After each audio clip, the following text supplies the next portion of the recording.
Bonjour tout le monde, vous allez bien? Vous avez dit bonjour à la personne qui est à côté de vous si ce n'est pas votre mari ou votre femme. Vous avez pris le temps de dire bonjour et de bénir la personne qui est à côté de vous. Si c'est notre mari, notre femme ou notre fiston, on sait bien, hein, on lui a dit bonjour. Et... Bonjour à tous, moi j'ai pas eu l'occasion de vous saluer, donc bonjour à tous. Soyez bénis. Bonjour à ceux qui suivront ce message par Internet. Nous vous bénissons, on a des amis de France qui nous regardent et vraiment on vous envoie beaucoup d'amour et on vous bénit dans le nom de Jésus. Soyez vraiment bénis. On est dans cette thématique sur les traces des héros et nous avons pour l'instant comme fond d'histoire la vie de David. Ce ne sera pas tout le long évidemment la vie de David, mais pour le moment nous regardons à la vie de David. Et nous sommes arrivés à ce point la semaine dernière où David va battre Goliath. Il va battre Goliath et c'est vrai, jusque-là, sa vie n'avait pas été géniale, mais sa vie va changer. La vie de David va changer. Il va aller à la rencontre de Goliath et sa vie va changer. Alors pour ceux qui aujourd'hui ont pris leur Bible ou leur tablette ou leur smartphone, je vais vous donner les références parce que je n'ai malheureusement pas eu le temps de faire de PowerPoint. Donc voilà, on essaiera pour la vidéo d'afficher les passages, ce sera plus facile pour tout le monde. Donc dans 1 Samuel... On va lire. On va faire l'effort de lire aujourd'hui. Hein? Qu'est-ce que vous en dites? On va lire dans 1 Samuel, chapitre 18. Voilà. 1 Samuel 18. Alors moi, je vous lis la version Summer. On est arrivé à ce point où David a battu Goliath. David est vainqueur de Goliath et il revient. Et nous lisons ceci. Quand David eut terminé de parler avec Saül, Jonathan, le fils de Saül, s'était profondément attaché à David et s'était mis à l'aimer comme lui-même. Saül ne le laissa pas retourner dans la maison de son père ce jour-là, il le prit chez lui. Jonathan conclut un pacte d'amitié avec David parce qu'il l'aimait comme lui-même. Il enleva son manteau, le donna à David, il lui offrit aussi son équipement jusqu'à son épée, son arc et son ceinturon, sa ceinture, celle qui porte ses armes. Chaque fois que Saül l'envoyait en expédition militaire, David accomplissait sa mission avec succès, de sorte que le roi lui confia le commandement de ses troupes de choc, les meilleurs, l'élite. Il était estimé de tout le peuple, ainsi que des ministres de Saül. On fait une pause là pour le moment. Quel changement! Quel changement pour David! Je vous rappelle, hein, je vous rafraîchis la mémoire, David c'est monsieur repoussé, monsieur abandonné, monsieur rejeté. C'est celui dont personne ne veut, c'est le quotidien de David ça. Je ne vous refais pas toute l'histoire, hein, il garde les moutons, il est rejeté de sa famille, c'est monsieur rejeté, monsieur mal aimé. C'est celui qui n'a jamais été aimé de personne, sauf évidemment de Dieu. Mais de sa famille, de ses proches, il n'a été aimé de personne. Et voilà maintenant qu'on nous dit qu'il est aimé, estimé. Waouh! Quel changement pour David! Quel changement! Il garde plus un troupeau de moutons dans les steppes. Il est responsable de l'équipe de choc. Les G.I. Joe, les meilleurs, les plus costauds, les plus balèzes. L'équipe d'intervention spéciale, les forces spéciales, c'est David. C'est David qui est leur chef. Et la Bible nous dit, on lit ce récit et on nous dit qu'en fait, il avait des succès de tous les côtés. À chaque fois qu'il allait quelque part, il était vainqueur. Quel changement! Waouh! Vous avez le droit de dire waouh! Waouh! C'est génial! J'imagine, dans les jours qui suivent, dans les mois qui suivent, David qui se lève le matin et en allant faire son espresso le matin, en allant prendre sa café, il dit waouh! Et qui essaie de se rappeler et dire qu'à l'époque, à cette heure-ci, j'étais en train de garder les bédos. Et là, on arrive, chef, on est allé voir et les espions sont revenus, il y a ça, qu'est-ce que vous attendez? On attend vos ordres, chef. Tout le monde lui fait confiance, il est responsable. Il est balèze. Quel changement! Quel revirement du tout au tout, mais c'est juste extraordinaire. Ah, je vous disais, hein, il y a une semaine ou deux, et même 3, je vous disais, notre quotidien ne doit pas être la fenêtre à travers laquelle nous regardons notre destinée. Notre quotidien ne détermine pas la manière dont on regarde la destinée. Mais notre destinée, notre appel détermine comment nous allons aborder notre quotidien. Et David a fait ça. David a abordé son quotidien en fonction de l'appel que Dieu avait mis sur sa vie, sur son cœur. Et voyez-vous, avec le temps, avec ce chemin, sa vie a changé. Waouh! Et là, on pourrait dire The End. Et on fait passer le générique et puis on dit waouh, quelle belle histoire, c'était un beau film. Hein. Ouh, on reviendra. C'était génial l'histoire de David. Ouais, mais non, c'est beau. David, il est content, il est estimé de tous. Hein. Bah, en fait, c'est pas si génial que ça. C'est-à-dire que, oui, évidemment, son quotidien a changé. Oui, évidemment, il voit la main de Dieu. Oui, évidemment, maintenant, il est estimé, il est reconnu. Mais oui, maintenant, ça va bien continuer grave, les soucis. Oui, ça va continuer bien grave. Parce que vous voyez, quand Dieu bénit, on peut avoir deux réactions majeures quand Dieu bénit quelqu'un. Et aujourd'hui, je voudrais partager avec vous 3 états d'esprit vraiment profonds. Et je vous avoue, je me suis levé tôt ce matin pour changer mon message. Parce que je n'ai pas bien dormi. Et la journée d'hier, mon cœur était travaillé. Mon papa a travaillé mon cœur. J'avais préparé, j'ai changé. Il y a 3 pensées majeures, il y a 3 états de cœur majeurs dans cette partie, dans cette portion de la vie de David. Ce sont des états de cœur qui peuvent changer le monde qui nous entoure. Des états de cœur qui peuvent changer l'Église, qui peuvent vraiment transformer des vies, qui peuvent bâtir et qui peuvent détruire. Des états de cœur, vraiment, vous savez, ça fait partie de ces choses, c'est juste fondamental. Parce que quand Dieu bénit un homme, quand Dieu bénit une femme, on peut réagir de manière différente. David a été béni. Le peuple crie ses louanges. Waouh, David, heureusement que Dieu nous a envoyé David. Waouh, il a battu le géant. Il lui a même coupé la tête. Waouh, David, waouh, David, waouh, David. Puis il y a un homme dans l'ombre à qui ça ne plaît pas. Quand Dieu bénit, on peut avoir plusieurs façons de réagir. Cette page-là, on la passe. Vous connaissez les déclinaisons en latin? Quelle horreur. Ça vous rappelle quelque chose? Les déclinaisons en latin, faites pas semblant. C'est une horreur. Vous avez tous vu ça en rénové, non? Ouais, à l'époque, on appelait ça les rénovés. Moi, quand j'étais jeune, les secondaires. Il y a 20 ans, je me suis toujours demandé pourquoi on m'avait appris les déclinaisons de latin. Rosa, rosa, rosam, rosae, rosae, rosa. Rosae, rosae, rosas, rosarum, rosis, rosis. Ça sert à quoi? Et il y a des déclinaisons dans le serbe, dans le croate, dans le polonais, dans le russe, dans l'allemand, dans le finnois, dans le tamoul, dans le tchèque et dans le grec ancien. C'est une horreur. Il y a des déclinaisons dans plein de langues. Et je voudrais vous donner 3 sortes de déclinaisons aussi. Peut-être vous les écoutez aujourd'hui, vous dites à quoi ça sert? C'est comme le latin. Je vous promets, ça change une vie.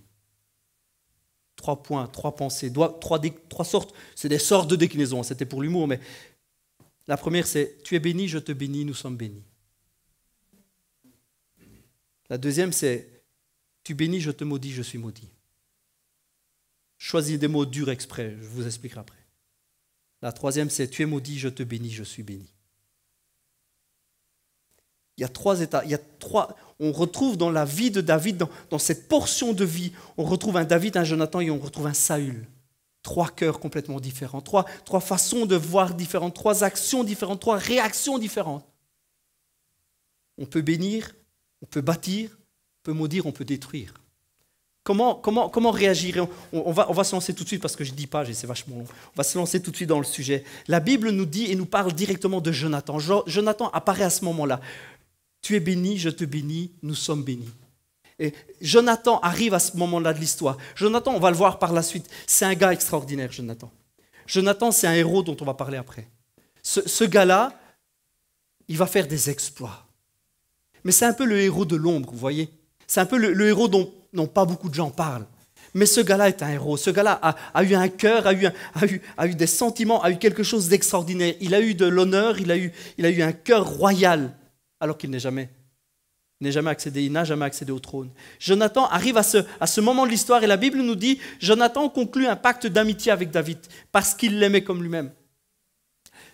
David est le gars que tout le monde voit sur le champ de bataille, que tout le monde élève, que tout le monde aime, que tout le monde estime. Il a terrassé la terreur Goliath. C'est le big héros, c'est le futur roi, tout le monde le sent, tout le monde le pressent. C'est juste, waouh, David, l'homme que Dieu nous a envoyé. Waouh, David. Et Jonathan, il peut réagir comme il veut face à ça. Il peut avoir la réaction qu'il veut. La réaction qu'il a, c'est, il voit le gars béni, il bénit le gars. Il voit David, il voit Dieu sur David, il voit que Dieu utilise David, il voit que Dieu bénit David, il voit Dieu à travers David, il voit la main de Dieu, la délivrance de Dieu. Il voit ça, Jonathan. Et son cœur à lui, c'est, le gars est béni, mais je veux le bénir encore plus. C'est hyper noble ce qu'il fait là. C'est hyper noble. À l'arrivée de David, à ce moment de l'histoire, à l'arrivée de David, Jonathan, à ce moment-là, il est le futur roi. Alors que David arrive dans le paysage royal, alors qu'il arrive là, Jonathan était le futur roi. C'était le fils de Saül, il était le futur roi. Et David vient un peu comme ce héros qui bouscule l'ordre normal des choses. Alors que Jonathan sait qu'il sera normalement un jour roi, c'est logique, il est le fils du roi, donc il sera roi. Il sait aussi que il a quand même fait des exploits, il a confiance en Dieu, il est croyant, et il sait, du moins, il pense qu'il sera roi. Et puis il voit un gars arriver, il voit David arriver, qui terrasse le géant, qui bouscule toute l'histoire, qui bouscule tout le monde. On commence à chanter ses louanges dans les rues, on commence à faire de lui un héros national. Et Jonathan, il pourrait se fâcher par rapport à ça. Et Jonathan, ce qui lui monte au cœur, je vous le donne en mille, c'est de l'amour. Je relisais ça et je vous assure, j'étais bouleversé. Je dis, mais qui ferait ça? Qui ferait ça? Qui, quand il voit un gars qui a toutes les éloges, qui est sous les feux de la rampe, un gars qui a les projecteurs sur sa tronche, qui waouh, que tout le monde dit, qui se dit, je vais l'aimer? Plutôt que jalouser sa place, qui dit, je vais l'aimer. Oh, il a certainement besoin d'un meilleur ami. Qui a cette idée qui lui passe par la tête? Jonathan. Jonathan voit David, et Jonathan, sa vie va être chamboulée à lui aussi. Il y a des choses qui se passent, il y a des événements qui quand même... on commence à chanter les louanges de David dans les rues. Vous savez, le peuple, il change d'opinion comme on change de chemise. Hein. Le vent souffle d'un côté, on suit le vent, et puis le vent souffle de l'autre côté. Oh, un jour, on a ce président-ci, puis le jour d'après, on a ce président. Le peuple, il suit, hein, il s'en fout. Hein. Le peuple, il suit celui qui est devant. Hein. Il suit celui qui a l'air de bien faire son job. Le peuple, il a juste envie de voir un bon gars devant. Si c'est Jonathan, c'est Jonathan, mais si c'est David, c'est David. Le cœur du peuple change très facilement. Et alors que la vie, le paysage est complètement chamboulé, alors qu'on commence à entendre parler beaucoup de David, la Bible nous dit que Jonathan, son désir, c'est d'aimer David et de le bénir. Tu es béni, je te bénis. Nous sommes bénis. Alors que les choses vont se compliquer pour David, Jonathan va se mettre en route pour aller retrouver David, alors que David a dû s'enfuir. Il va lui dire ceci, c'est dans 1 Samuel 23, au chapitre 23, verset 16. Je vous le lis rapidement. Si vous prenez des notes, 1 Samuel 23, 16. Jonathan, le fils de Saül, se mit en route et se rendit auprès de David à Horéka pour l'encourager, en affermissant sa confiance en Dieu. C'est le meilleur pote dont tout le monde rêve. Il lui dit, sois sans crainte, mon père ne réussira pas à mettre la main sur toi. Tu régneras sur Israël. Moi, je serai au second rang après toi. Mon père lui-même sait bien qu'il en sera ainsi. Et tous deux renouvelèrent leur pacte d'amitié devant l'Éternel. Vous comprenez ce qui se passe là?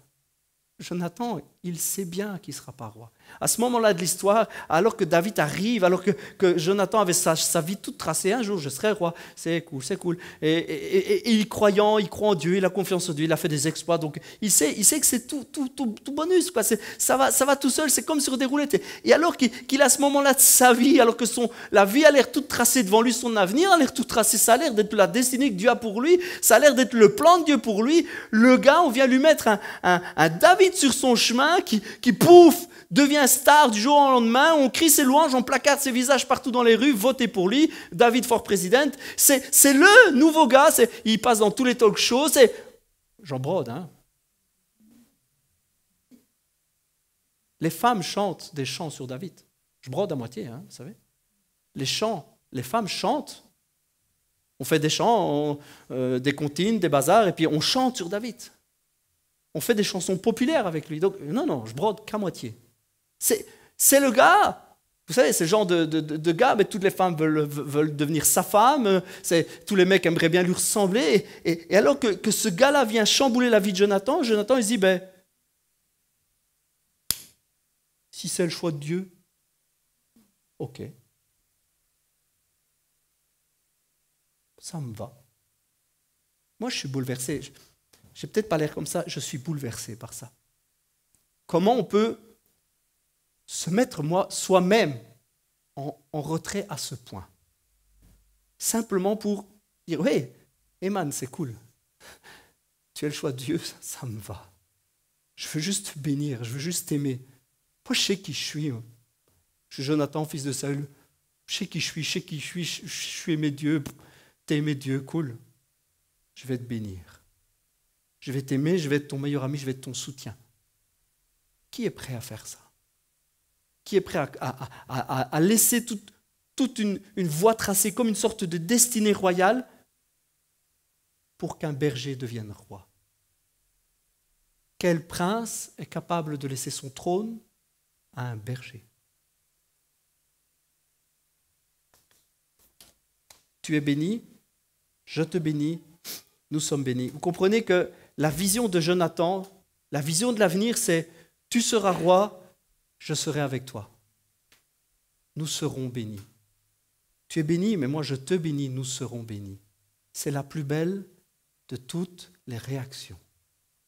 Dans les trois réactions que nous allons voir, c'est la plus noble, pour moi c'est la plus belle. De se retrouver dans sa vie à juste aimer les gens, à ne pas envier leur place, à ne pas envier ce qu'ils sont, à ne pas envier leurs dons ni leur appel, mais à les aimer et à mettre son appel au service de Dieu. Comme Jonathan le fait, je ne connais pas de personne comme ça. En fait, j'en connais une, je ne peux pas dire son nom, mais j'en connais une. Et ça m'a toujours bouleversé. Comment, parfois, alors que le chemin de la vie semble différent, semble appeler différemment, semble tracer un chemin différent, comment parfois certaines personnes peuvent faire un pas en se disant, si Dieu le veut comme ça, moi j'y vais à fond, je veux juste bénir celui qui est béni, je sais qu'en bénissant celui qui est béni, je serai moi-même béni, on sera tous bénis, youbilélé. On sera tous bénis. Jonathan voit bien que Dieu bénit David. Et si Dieu bénit David, eh bien, Jonathan veut bénir davantage. Et en bénissant ainsi, il sait que cette bénédiction reviendra sur lui. Il sait que s'il bénit David, c'est un peu comme s'il bénissait Dieu lui-même. C'est-à-dire dans ses choix, dans sa façon de faire, il dit, ok, Seigneur, si tu fais ça, Jésus, si tu fais ça, enfin, on ne connaît pas Jésus, mais nous, on peut dire, Seigneur, si tu fais ça, Jésus, si tu fais ça, si c'est comme ça ta volonté, alors je me donne à fond, je me donne, je travaille pour le bien, pour l'avancement de ces choses-là. Un prince qui cède son trône à un berger. Élève celui qui est selon Dieu, et tu t'élèveras avec lui. Élevé pas faire une statue, hein. Élevé dans le sens soutenir, être un soutien. Soutiens celui que Dieu, qui est selon Dieu, et tu seras soutenu toi aussi. Vous savez, on a un gros souci, nous, personnellement, avec ça. Franchement, ce que je vous dis là, ça vient de mon cœur et c'est vachement important. Nous avons, dans notre culture européenne, un gros souci avec ça. On a un traumatisme. On a un traumatisme parce qu'on a élevé des leaders pendant des années, on les a propulsés, on a fait d'eux des personnes plus importantes, alors que ce n'est pas le cas. Et soutenir réellement ce qui est à soutenir, on ne l'a pas fait. On a été longtemps à côté de la plaque. Je veux dire, je vais mettre vraiment le pied dans le plat. On a fait des pasteurs des gens plus importants, ce qui n'est pas vrai. Et puis, soutenir quelqu'un dans un simple projet, quelqu'un qui a à cœur de faire quelque chose, qu'on voit que Dieu bénit, le soutenir, ça, on ne l'a pas fait. Comprenez ce que je veux dire? On n'a pas soutenu un jeune qui voulait chanter avec sa gratte, parce que vous êtes... Par contre, on a élevé des pasteurs. Oh, c'est foireux, excusez-moi. On n'a pas soutenu comme on doit soutenir. Et on s'est aplati devant des échelles qu'on a nous-mêmes construites. On a fait des pyramides et on s'est aplati là-devant. Et puis soutenir ce qui est soutenable, ce qui devait être soutenu, on ne l'a pas fait. Comprenez bien ceci, tout le monde doit être respecté. Tout le monde doit être respecté. On doit respecter chaque chrétien et chaque non-chrétien sur la terre. On doit respecter tout homme. Mais on ne doit pas respecter un pasteur ou un leader ou un responsable d'église plus qu'un autre. Ce n'est pas vrai. On a fait toute une théorie là-dessus. Parce que David va dire « Ah, je ne mettrai pas la main sur l'Éternel. » Ne vous inquiétez pas, on en parle la semaine prochaine. Parce qu'on a lu ça, on a dit « Ah oui, donc attention à celui qui... » Non, les gars, mais on est où là? Tout homme, toute femme doit être respecté. Le vrai soutien, c'est de voir là où il y a un appel de Dieu. Et ça n'a rien à voir avec la fonction de pasteur, ou l'appel de pasteur, ou l'appel de responsable d'église, ou d'orateur, ou mettez le nom que vous voulez, de leader, de parlophone. Ça n'a rien à voir avec ça. Ça a à voir avec là où Dieu met quelque chose, là où il y a un appel de Dieu, on soutient. On se met derrière, on devient un soutien dans la prière. On aime. On soutient la personne. Et elle a un appel à chanter. On va la soutenir. On va être derrière. On va prier avec elle. On va l'aimer. On va soutenir parce qu'on sait que tu es béni. Je te bénis. Nous sommes bénis. Ce serait une bénédiction pour tout le monde, non? Si la personne, après, elle a un ministère dans le chant et tout ça, on vend des CD, youhou, c'est génial. Tout le monde est béni, non? Si un gars qui a à cœur de sortir dans les rues pour prier, on va le soutenir, on va aller avec lui, on va prier avec lui, on va être derrière lui. On va être un soutien. Si quelqu'un part faire des études, on va prier. C'est ce qu'on va faire tout à l'heure avec Laura d'ailleurs. On va soutenir là où il y a un appel de Dieu. On va être un soutien. Mais on ne va pas élever simplement les gens qui sont devant. On a un vrai problème avec ça en Europe. Je vous assure, on a un vrai problème avec ça. Dans beaucoup d'églises que moi j'ai visitées, et pardon pour tous ceux qui suivront ce message, pardon, mais je ne vous demande pas pardon. On a un gros problème avec ça. C'est le pasteur et l'église. C'est le responsable et l'église. Non, excusez-moi, c'est l'église. Dedans, il y a un pasteur, il y a 1, 2, 3, 4, 10, 20 pasteurs, pasteureux, responsables, leaders, qui ont des visions, qui leadent leur vision, qui ont une vision à cœur et qui s'époumonnent à parler de leur vision, du cœur qu'ils ont pour Dieu, c'est tout. C'est leur appel, soutenez-le si vous voulez, c'est cool. Aimez-les, c'est bien. Et soutenez ce qui est soutenable. Allez chercher toute la jeunesse qui veut faire des choses, allez les aider. Allez les soutenir, soyez un soutien pour eux. Soyez des Jonathan. Soyez des Jonathan qui sont capables de dire « Ah, ok, moi je pensais que, oh, ben c'est pas grave, je vais mettre ma vie à soutenir les gens. » Je vais être un Jonathan. Parce qu'on peut être un Jonathan, tu es béni, je te bénis, nous sommes bénis, qui bâtit l'église et qui sauve la vie. Parce que vous voyez, Jonathan a sauvé la vie de David. On peut être ça. On peut être un Saül. Tu es béni, je te maudis, je suis maudit. Il n'y a pas pire. Vous savez, les deux extrêmes, vous avez un Jonathan, son acte, son cœur, son honnêteté, son amour, c'est juste extraordinaire, c'est bouleversant. Et vous avez tous son opposé, c'est son papa, Saül. Saül, c'est juste un problème de jalousie profonde. Il voit David, ça lui pète tellement le bide, il ne peut pas supporter de voir David. Il ne peut pas, ça lui mange tellement le ventre, ça lui file directement des crampes. C'est pas possible. Il déteste David. Il hait David. C'est le genre, il se lève le matin, il rêve de le tuer. Il rêve, il imagine. Je suis sûr et certain que parfois, Saül, alors qu'il était dans son bain, il réfléchissait comment il pourrait lui tordre le cou. Ouais, ça je pourrais faire, cool. Alors je l'attrape et puis je paf. Ah ouais, pas mal, faut que je note ça. Je suis sûr. Le gars, ça le tourmente.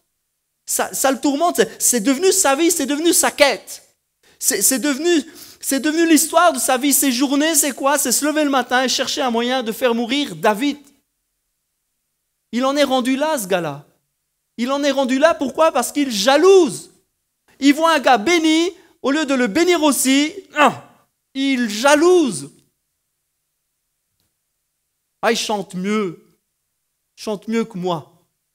Ah, bénis-le, aime-le, c'est son appel, soutiens-le. Non, Pourquoi que c'est lui qui chanterait d'abord? Parce qu'il chante mieux là. Ouais, ben pourquoi ce serait pas un autre? Oh man, il chante mieux, il chante mieux. Et puis ça commence. Ah non, mais je suis pas d'accord.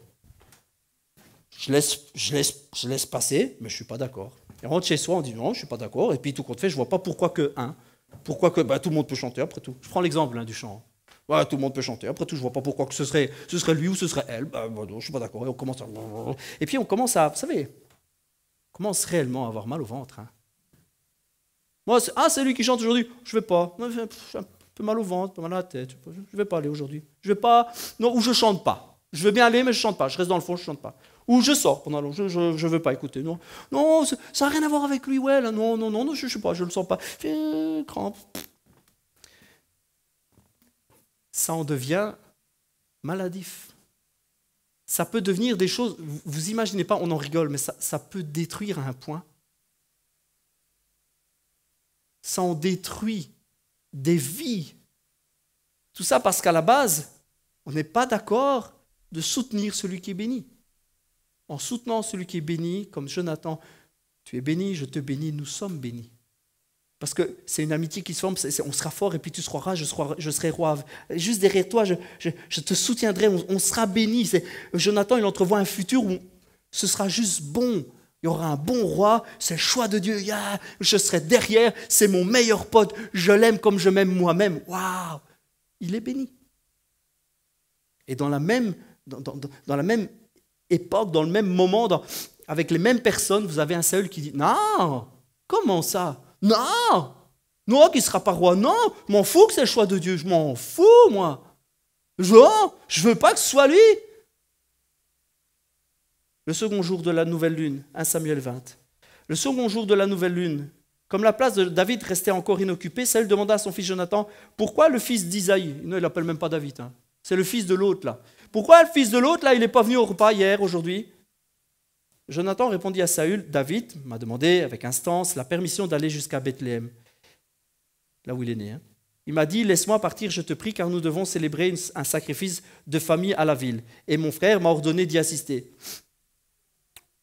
Petite parenthèse, ça paraît un peu gros, quand on connaît la famille David. Moi non plus, je n'aurais pas cru. Quand on sait comment David était traité par sa famille, j'ai du mal à croire. Mais bon, soit, il a eu cette idée de faire ça, soit. Il aurait pu trouver autre chose. Mon frère m'a ordonné d'y assister. Veuille donc m'accorder la faveur de pouvoir m'absenter pour voir mes frères. C'est pour cela qu'il n'est pas venu à la table du roi. Alors Saül se mit en colère contre Jonathan et lui cria. Ces mots sont horribles. Je vous les lis, mais ces mots sont horribles. Fils de chienne, fils de rebelle. Comment on peut dire ça à son gamin? Crois-tu que je ne sais pas que tu as pris parti pour le fils d'Isaïe à ta honte et à celle de ta mère? Aussi longtemps que le fils d'Isaïe vivra, sera en vie, tu ne pourras pas t'imposer ni établir ta royauté. C'est pourquoi fais-le chercher et ordonne qu'on me l'amène sans retard, car il mérite la mort. Jonathan répliqua à son père, mais pourquoi devrait-il mourir? Qu'a-t-il fait? Alors Saül brandit sa lance contre lui, contre son propre fils, pour le frapper. Jonathan comprit que son père avait fermement décidé de faire mourir David. Il se leva de table dans une grande colère, ne mangea rien ce jour-là. Il était trop affligé à cause de la manière injurieuse dont son père avait traité David. À quel point on peut en arriver, les copains? À quel point on peut en arriver? Parce que la jalousie nous mange l'estomac, nous mange les tripes. Là. À quel point on peut en arriver? Comment ce père parle à son fils? Comment il traite ce fils? Comment il parle de lui, fils de chienne? J'ai même du mal à dire ça. Moi, j'ai du mal à lire ça.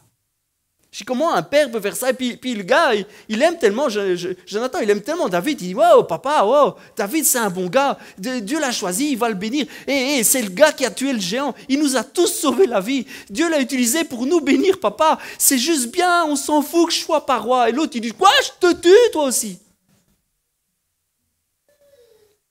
Comment on peut en arriver là?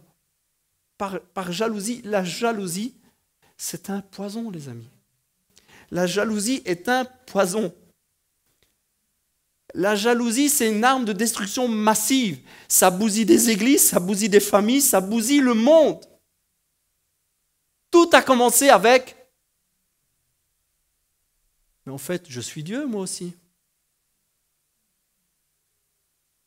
Le diable a jalousé la place de Dieu. Il dit, et pourquoi que lui qui serait que Dieu, que lui tout seul? Jalousé. Tu es béni, je te bénis, je suis béni, nous sommes bénis.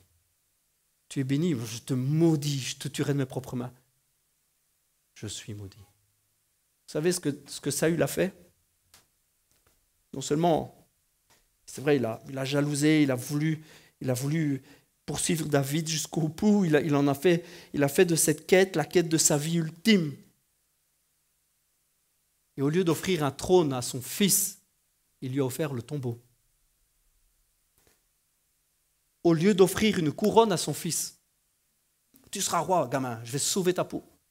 Au lieu d'offrir une couronne à son fils, il lui a offert un cercueil. Un peu plus loin, on retrouve un Saül qui est complètement désespéré. Dieu ne lui parle plus, il est seul, alors qu'il continue à maudire David. Il veut tuer David, il ne se rend pas compte que c'est lui. Il se détruit lui-même, il se nourrit de sa propre haine, de sa propre jalousie. Il ne se rend pas compte. Et la Bible nous raconte qu'il va au combat, mais Dieu n'est même plus avec lui. Et si tu vas aller te battre tout seul, eh bien, franchement, tu as intérêt à t'entraîner avant. Parce qu'il se retrouve là, il se retrouve à mourir, et ses 3 fils vont mourir le même jour avec lui. Une famille ravagée parce qu'il y a un papa là-dedans qui est juste jaloux à mort. Il a dévasté toute sa famille. Il a fait mourir des soldats sans nombre. Il a fait mourir des tas de gens ce jour-là. Ah, par rage. Par rage parce qu'il ne veut pas bénir. Il ne veut pas simplement bénir David. Il ne veut pas. Tu es béni. Je te maudis. Je suis maudit.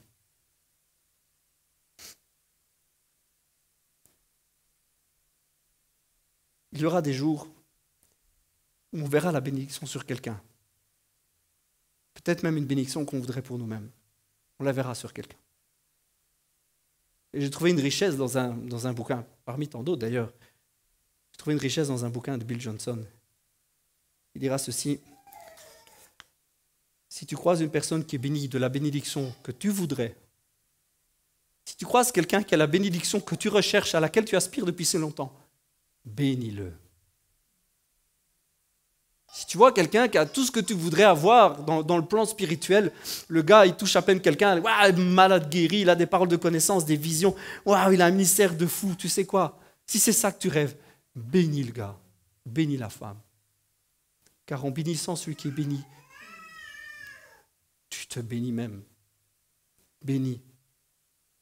Surtout ne jalouse pas, ne maudis pas. On est tous appelés à vivre ça. On est tous appelés à vivre des miracles. Comprenez, on est tous appelés à guérir les gens. Ce n'est pas réservé à quelques personnes meilleures que d'autres. C'est pour tout le monde. Nous sommes tous appelés à vivre des miracles. Nous sommes tous appelés à avoir des rêves et des visions. J'en suis convaincu. Petite parenthèse, vous savez, dans le passage qui dit que ce sont des dons que l'Esprit donne à l'Église, dans Corinthiens, on parle de ça. Donc ce sont des dons qu'il donne à l'Église. Il y a une très mauvaise traduction de Louis II là-dessus, très mauvaise. C'est mon frère Andrés qui m'expliquait ça, c'est pas qu'il donne l'Esprit, très mauvaise traduction. Le grec dit, l'Esprit le donne à qui veut. Pas à qui il veut lui, mais à qui veut, à qui demande. La vraie traduction, c'est homme. C'est à qui homme veut. Tu veux, Dieu te donne. Il n'y a pas à jalouser le gars qui l'a avant toi. Il y a à le bénir. Et tu veux un conseil? Si tu vois un gars qui a la bénédiction que tu veux, toi, si tu vois une femme qui a la bénédiction que tu veux, tu sais ce que tu veux faire. Tu sais ce qu'il faut faire. Cours lui demander de prier pour toi. Hey, j'ai vu que tu as des paroles de connaissance. J'ai vu que Dieu te bénit. Moi, je suis du genre... T'es béni, je te bénis. Je te bénis mon frère, je te bénis ma soeur. C'est génial, que Dieu te bénisse. Au passage, tu pries pour moi? Moi, c'est ce que je fais. Si je vois quelqu'un qui a la bénédiction dont je rêve, parce que je dis, mais ça, Seigneur, moi, je veux vivre des rêves, et je sais que c'est pour moi aussi. Puis je vois un qui l'a avant moi. Je pète de joie. J'explose de joie à l'intérieur. Je dis, Dieu, donc, le fait. Je ne vais pas jalouser. Je dis, c'est ce que je voulais. Mais s'il lui donne, il me le donne. Si Dieu lui a donné à lui, il me le donne à moi. Vous comprenez? Il n'y a pas de jalousie là-dedans. Mais c'est juste que ça me remplit de joie. Moi, je suis allé à des tas de conférences, à des tas de trucs, à des tas de rassemblements. Je suis allé dans d'autres pays. Et puis, je suis arrivé et j'ai vu des gens qui avaient des bénédictions. Je dis, ah, mais c'est ça que je cherche. J'étais juste super content. J'ai dit, enfin, c'est donc bien ce que Dieu veut donner. Hein, il lui donne, il me le donne. Alors, tu vois, tu me mets aussi dans la file où tu vas trouver le gars. Tu dis, oh, hey, tu quitteras pas la salle sans avoir prié pour moi. C'est comme ça qu'on fait. Mais on ne jalouse pas. On ne jalouse pas. Saül me choque énormément. La manière dont il parle, la manière dont il réagit me heurte.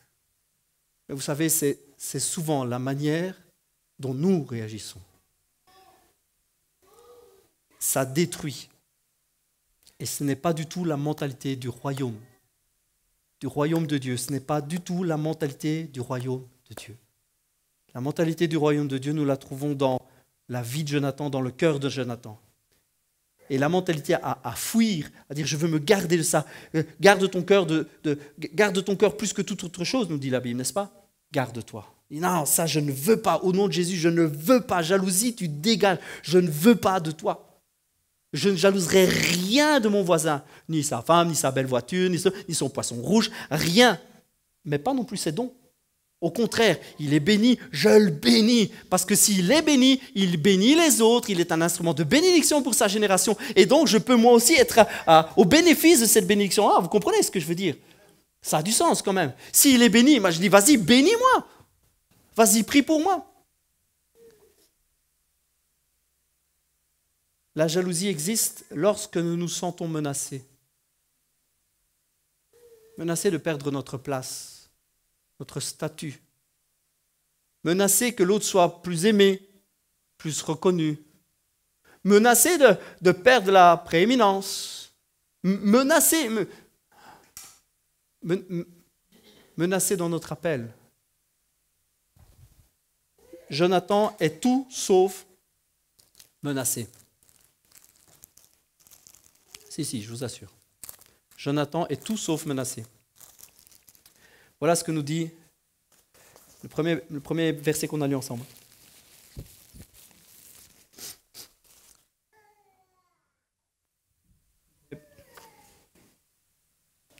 Tout premier passage qu'on a lu ensemble. Jonathan conclut un pacte d'amitié avec David, parce qu'il l'aimait comme lui-même. Il enleva son manteau, le donna à David, lui offrit aussi son équipement, jusqu'à son épée, son arc et son ceinturon. Comprenez bien que ce que fait Jonathan à ce moment-là est juste hyper inspirant. C'est génial ce qu'il fait à ce moment-là. C'est terrible ce qu'il fait à ce moment-là. David, tiens mon manteau. Je te le donne, je te l'offre. Oh, toi, t'es béni, toi. Oh, moi, je vais être béni comme toi, mais toi, t'es béni. Ben, tu sais quoi? Tiens, je te donne mon manteau. Manteau royal, avenir, manteau de notoriété. Je me dépouille, moi, je m'en fous. Je me dépouille. Ah, tiens, sois béni. Il se dépouille lui-même. Tiens, David, prends mes armes. Prends mon épée, prends mon arc et mes flèches. Vas-y, David, prends-les. Pourquoi? Je veux que tu sois sûr, si un jour tu reçois une flèche dans ton dos, tu sais bien que ce ne sera jamais de moi. Je t'ai donné mes arcs, je t'ai donné mes flèches. Si tu as une blessure dans ton dos, un coup de lame, un couteau qui se plante dans ton dos, ce ne sera jamais moi. Tu le sais, je t'ai donné mon épée. Il est en train de dire à David, David, je ne te ferai jamais de mal. Je t'aime, David. T'es béni, je te bénis.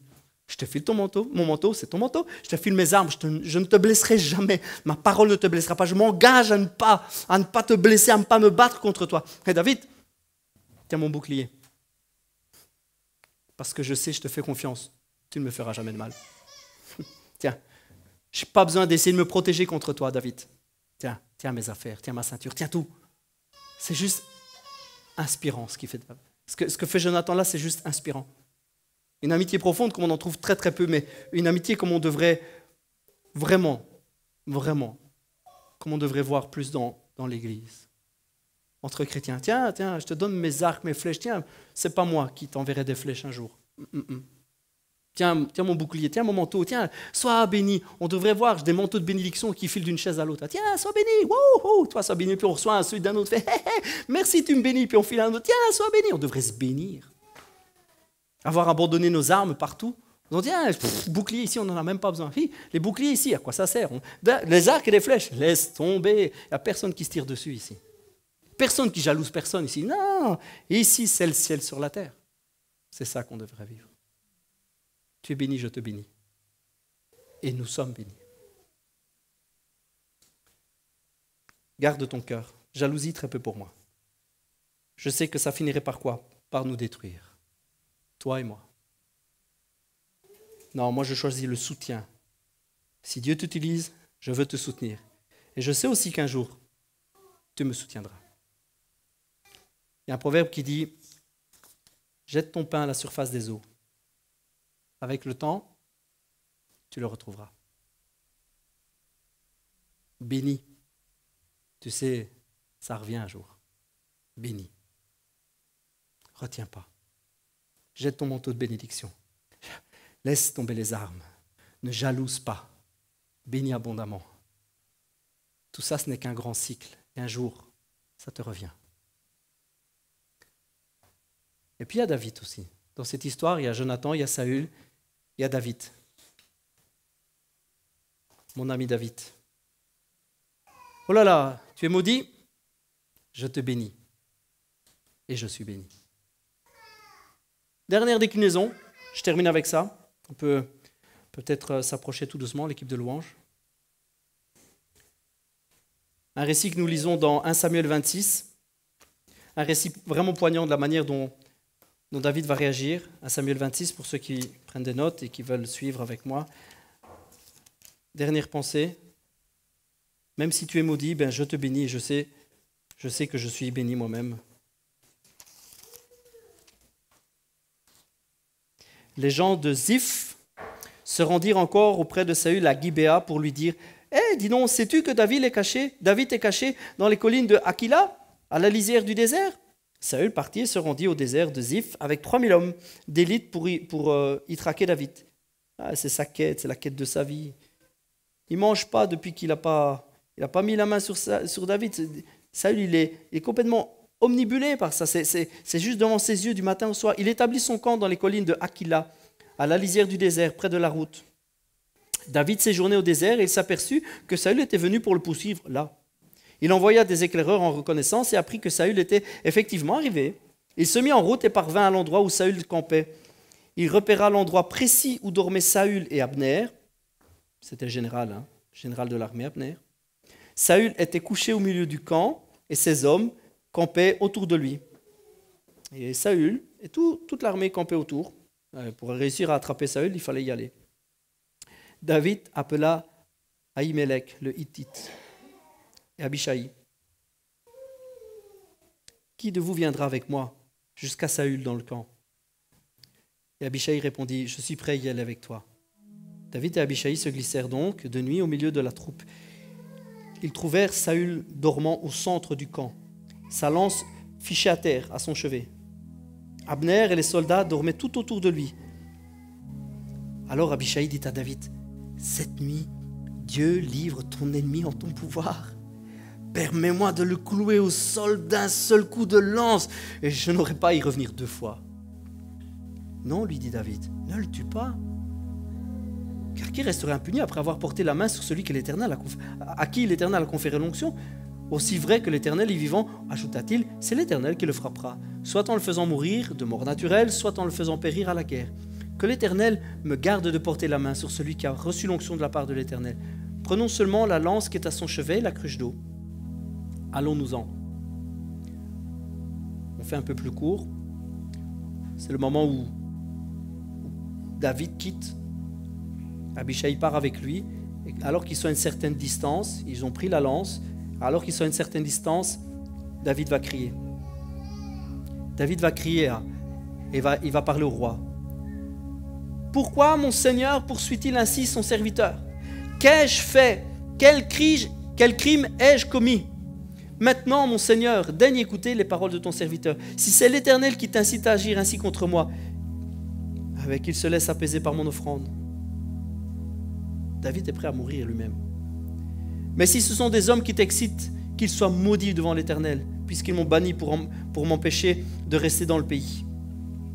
Au fond, c'est comme s'il disait, va adorer des dieux étrangers. Vous voyez, David avait été rejeté du peuple. C'est comme si on l'avait forcé à quitter le peuple. Il est en train de dire, ouais, vous me faites quitter le pays. C'est un peu comme dire, va vivre ailleurs et va adorer d'autres dieux. Il renie David.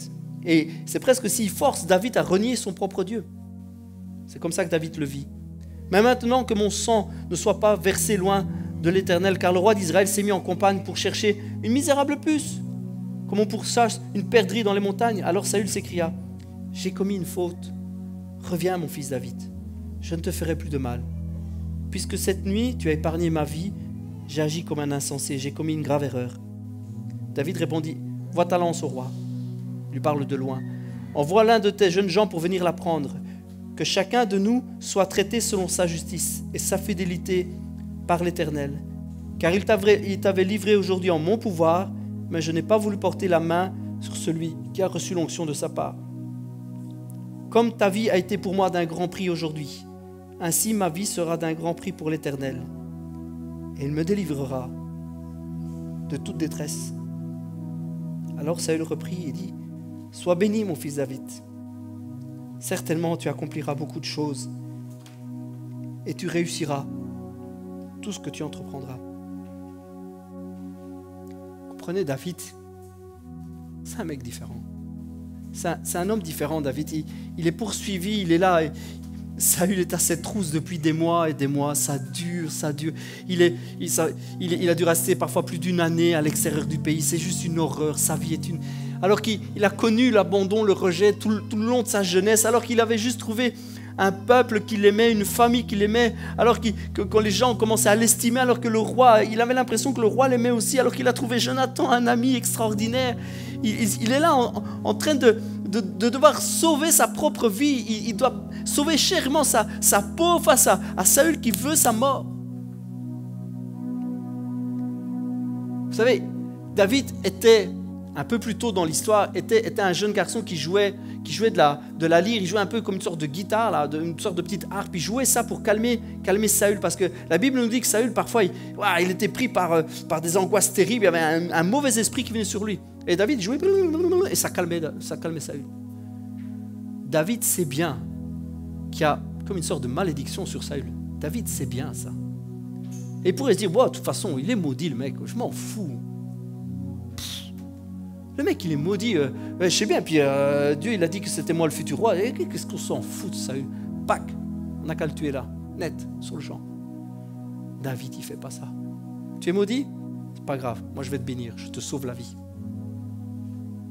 À deux reprises dans la vie de David, il va se retrouver face à Saül, seul, dans une caverne ou là, pendant la nuit, avec l'occasion de le faire mourir, et il ne le fera pas.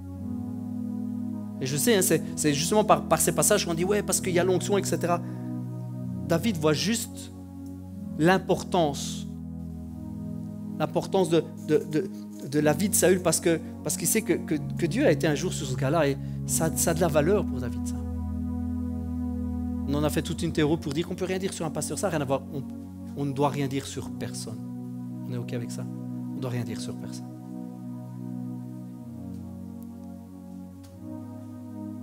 Mais David refuse. Il dit non, moi je ne serai pas un gars qui porterait la main comme ça. Non, je veux lui sauver la vie. Tu es maudit, je te bénis. Et en retour, qu'est-ce qu'il est? Il est béni. Saül lui-même dira, sois béni, David. Comment pourrait-il en être autrement? Combien de fois dans l'Église on a besoin de ça? On voit quelqu'un à terre, on estime qu'il est rejeté de Dieu, c'est un pécheur. Hein, combien de fois dans l'Église on a besoin de ça? De ne pas avoir cet état d'esprit-là. De ne pas voir quelqu'un à terre comme quelqu'un maudit par Dieu et dire on va l'achever tant qu'on y est. On jettera sa dépouille dehors. Combien de fois on a juste besoin de dire non, je vais te bénir. Ta vie sera précieuse à mes yeux. Même si tu es méchant, même si tu es mauvais, même si tu parles mal, même si tu me fais du mal, je veux te bénir. Il y a quelque chose qui m'a frappé dans ce texte, je vais essayer de terminer rapidement, mais quelque chose qui m'a frappé vraiment, c'est la manière dont David dit, Saül, alors il mourra sur le champ de bataille, il mourra d'une mort naturelle. Dans sa vision des choses, il dit que c'est Dieu qui le frappera. Il le frappera, c'est sa vision de la chose dont on sait que Dieu ne frappe pas, Dieu ne fait pas mourir, etc. Mais c'est vraiment une vision claire de la chose. Il dira, il mourra ou à la guerre, ou il mourra d'une manière naturelle, quoi, ou il tombe malade, ou il sera vieux, puis il meurt. Quoi. Il va pas porter la main, il ne va pas essayer de changer ça, non, il veut bénir. Il va laisser l'ordre naturel des choses. Comprenez ? Il va juste laisser les choses aller, les choses continuer, la vie continuer. Il a dit, je vais pas essayer de bouleverser ça, je vais pas essayer de porter atteinte à la vie de cette personne-là. Je vais juste laisser Dieu faire son œuvre. Maintenant, vous prenez tout ça, vous transportez tout dans la grâce. Vous venez dans l'église. Et Paul va dire ceci. Bénissez. Bénissez ceux qui vous persécutent. Bénissez et ne maudissez pas. Réjouissez-vous avec ceux qui se réjouissent, pleurez avec ceux qui pleurent. Ayez les mêmes sentiments les uns envers les autres. N'aspirez pas à ce qui est élevé, mais laissez-vous attirer par ce qui est humble. Ne soyez pas sages à vos propres yeux. Ne rendez à personne le mal pour le mal. Mais recherchez ce qui est bien devant tous les hommes. Et s'il est possible, autant que cela dépend de vous, soyez en paix avec tous les hommes. Ne vous vengez pas vous-même. Bien-aimés, ne vous vengez pas, mais laissez agir la colère. Car il est écrit, à moi la vengeance, à moi la rétribution, dit Dieu. Mais si ton ennemi a faim, donne-lui à manger. S'il a soif, donne-lui à boire. Car en agissant ainsi, ce sont des charbons ardents que tu amasseras sur sa tête. Ne te laisse pas vaincre par le mal, mais surmonte le bien par le bien. Je sais que beaucoup ils comprendront, ouais, donc c'est bien ça, Dieu va le venger, ouais, Dieu me vengera. Moi j'y comprends, abandonne ton esprit de vengeance. Dieu dit, à moi, abandonne-lui. Sois un Jonathan. Ne sois pas un Saül. Et quand bien même on te fait du mal, relâche.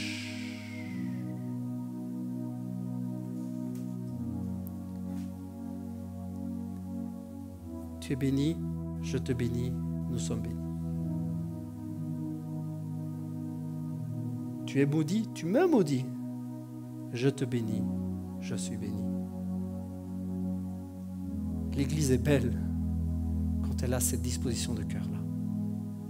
Bénir les autres. Et le royaume de Dieu vient sur terre, le royaume de Dieu s'installe sur terre alors que des cœurs ont cette disposition. Comment réagissons-nous? Quelle Église sommes-nous? Quelle Église serons-nous? Je prie Dieu pour que nous soyons des églises de Jonathan et de David, qui baissent les armes, qui laissent tomber les arcs et les flèches, qui laissent tomber les épées, qui laissent tomber les boucliers, et qui même quand ils sont persécutés, bénissent et sauvent la vie des gens. Je prie Dieu que nous soyons cette famille-là, et qu'on ne trouve au milieu de nous aucun Saül, qui est prêt à aller jusqu'à se détruire et détruire la vie des autres par jalousie.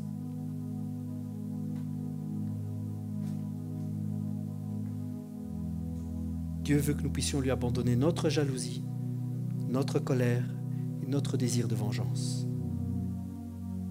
Lui abandonner afin d'être libre. On va prier un moment. Père, il y a dans cette vie, dans ces récits, il y a une telle richesse. Oh Père, nous prions que nous soyons cette Église belle, où la jalousie ne trouve pas sa place. Nous voulons barricader l'Église et barricader nos cœurs, Papa. Nous voulons la barricader contre la jalousie, la haine, la colère et le désir de vengeance qui détruisent les vies. La jalousie n'a jamais couronné personne, mais elle a tué beaucoup de monde. La colère n'a jamais couronné personne, n'a jamais donné de trône à personne, mais elle a tellement détruit, la colère a tellement fait de mal. La vengeance n'a jamais fait de roi, mais elle a fait des orphelins. Merci, Papa, pour l'esprit d'amour, de douceur que tu veux faire reposer sur nos cœurs et sur nos vies. Et malgré les tempêtes que nous allons traverser dans notre vie, dans notre existence, fais de nous à chaque instant de notre vie des sources de bénédiction, Papa. Que notre bouche soit une source de bénédiction pour ce monde, pour que ton royaume vienne, transforme nos vies. Par le Saint-Esprit, transforme nos vies, transforme nos cœurs.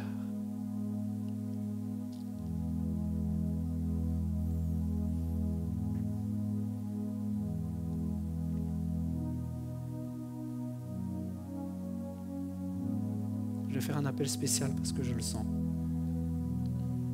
Je ne vais pas demander de lever une main ou de venir devant, mais c'est un appel à l'intérieur. Un appel à abandonner des racines de jalousie.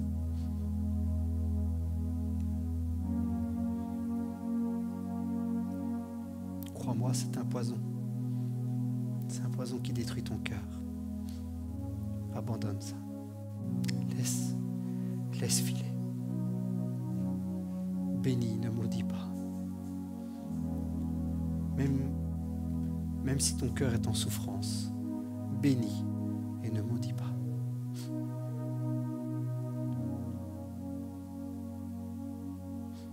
Merci, Papa. Je prie vraiment pour ce cœur ou cette âme, là maintenant, qui a besoin d'abandonner la jalousie.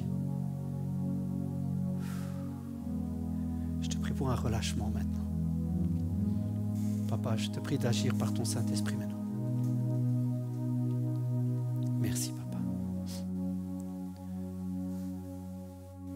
Chacun pour nous-mêmes, nous savons où nous en sommes, nous savons comment nous réagissons, nous savons où est notre cœur. Mais l'occasion nous est donnée à chaque instant, à chaque moment, mais quand nous en prenons conscience, l'occasion nous est donnée simplement d'abandonner, d'ouvrir notre cœur.